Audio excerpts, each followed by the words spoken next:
Nos corresponde hoy hablar del tema de NIF. En varias oportunidades hemos oído hablar sobre qué es lo de las NIF, o sea, a qué hace referencia, qué quiere decir eso del cambio de modelo contable en Colombia, qué es lo que tienen que hacer las empresas, qué efectos va a tener dentro de mi organización el cambio de este modelo contable en la aplicación de las NIF.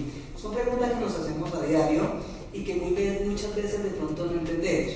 Vamos a tratar de explicarlo de una manera muy sencilla.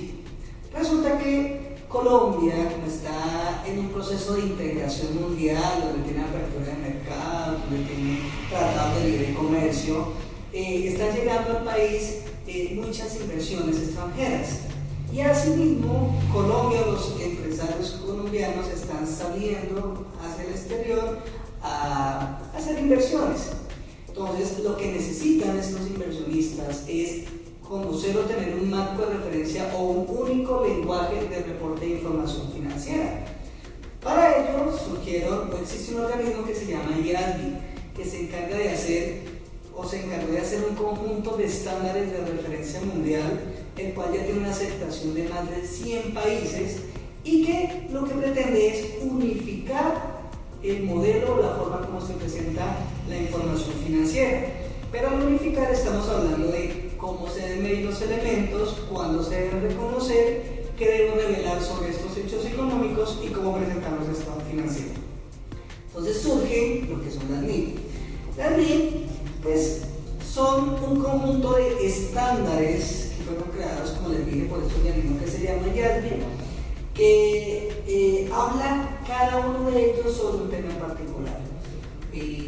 Simultáneamente existen algo que se llama las MIPYMES, que son un documento en que se extrajeron todos los estándares completos y se comprimieron en un solo documento que se llama la ley para pymes. Esto debe ser aplicado para las compañías que se consideran pymes. Entonces, ¿qué pasó en Colombia? Colombia en el año 2009 sacaron una ley que fue la ley 1314, que lo que pretendía esta ley era como darle instrucciones a ciertos organismos sobre las acciones que se tienen que tomar para el cambio del modelo contable y el modelo auditoría en Colombia. A partir de ahí, el Consejo Técnico de la Contabilidad Pública, el Ministerio de Hacienda y Crédito Público y el Ministerio de Comercio, Industria y Turismo se unieron y dijeron vamos a trabajar en estos cambios de modelos, estos cambios de estándares.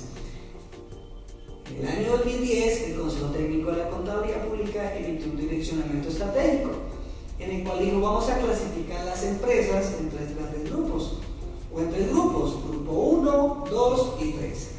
El grupo 1, que se considera las empresas grandes, son las que tienen que implementar las NIF plenas, que como les dije, pues es un conjunto de estándares o interpretaciones que las conocemos como las NIF, las IFRS, las NIF o las IAS, y además se tienen unas interpretaciones que conocemos como las SIC y las CETRIC.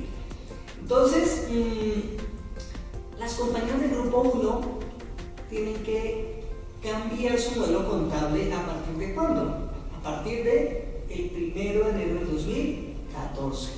Estas compañías ya empezaron el proceso y el decreto 2784 del 2012 le dijo hagan una preparación, cambien sus estructuras, cambien sus procedimientos y empiezan a partir del 1 del 2014 a generar o a llevar su contabilidad bajo NIF. Pero simultáneamente no pueden descuidar la contabilidad que tienen actualmente, que conocemos como los PCA o los principios de contabilidad generalmente aceptados. Entonces, en este momento las compañías del grupo 1 ¿qué están haciendo? Llevando sus bases de medición sobre lo que tienen y sobre lo que nos dice la NIF que debemos hacer. Ese proceso ya están trabajando y pues estamos como en ese ensayo y error sobre qué es lo que tenemos que aplicar. Para el 2015, ya las compañías del grupo 2, que se consideran pymes, pues tienen que elaborar su contabilidad bajo NIF pymes y tienen todo el 2014 para hacer su proceso de preparación. Y simultáneamente al grupo 1 están las compañías del grupo 3, que bajo el marco del decreto 2706 están en la obligación también de cambiar su modelo contable y que debieron haberlo hecho a partir del 1 de enero del 2014. Entonces actualmente está el grupo 1 y el grupo 3 ya aplicando o ya ha cambiado su modelo contable, y en el 2015 iniciaron las compañías del grupo 2 aplicando las MIPYMES.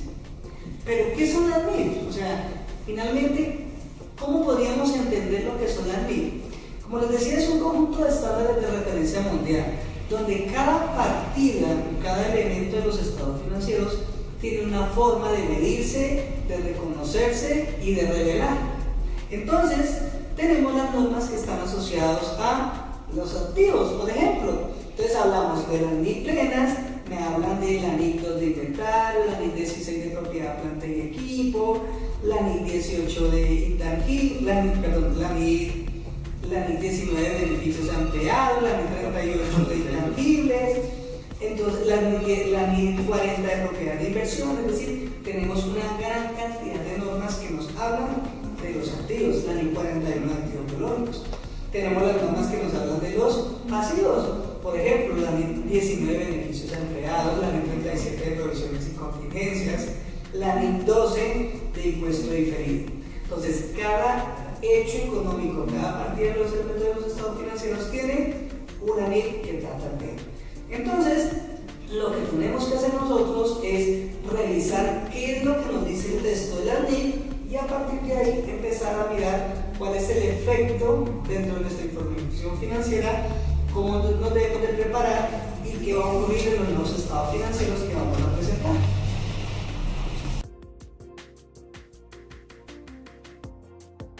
Entonces, todos estos temas de los que les estoy hablando los estaremos revisando a través de este subcanal de Revisar Auditores.